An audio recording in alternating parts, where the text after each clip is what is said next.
tomboko lahy sy tomboko vavy.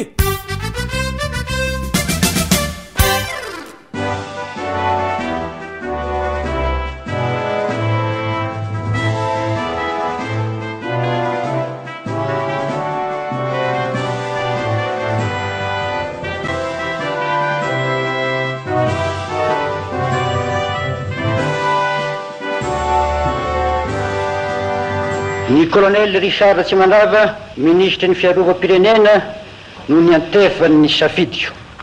Koa dia manendry ao anio eto anatrehanareo andrimatoa filohan'ny androm-panjakana sy andrimatoa filohan'ny filan-kefim-pirenena etom-bahoaka ho amin'ny fampandrosoana ary eto anatrehan'ny gouvernemanta manontolo ka manolotra aminy ny fahefana feno eo ampilatanako mba hitondrany ny tany sy ny fanjakana.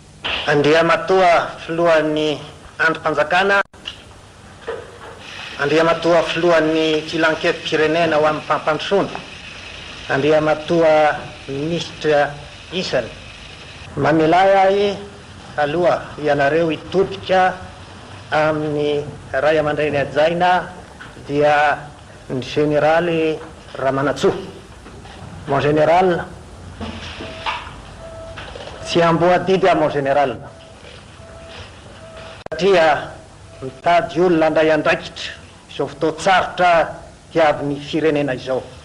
Ekeko sakany sy andavany izao fahefana feno atolotra ho azy izao koa fisaorana no atolotra anao amin'ireo tsodrano sy firarintso nataonao ho ahy sy ho an'ny gouvernemanta tarika.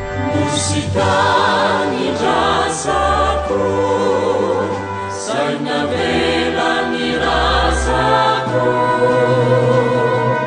afukana mirako, primata kasikiaraku,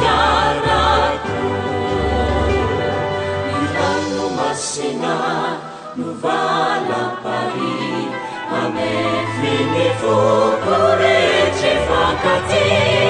Sampai salahkan ni malaka sinyalaka Dia mani cumi tai Kita ni naife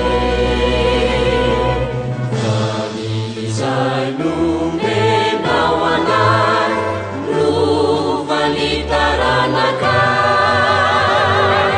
Malagasi wani malagasi, malagasi kyosa wani ma tagasi kara.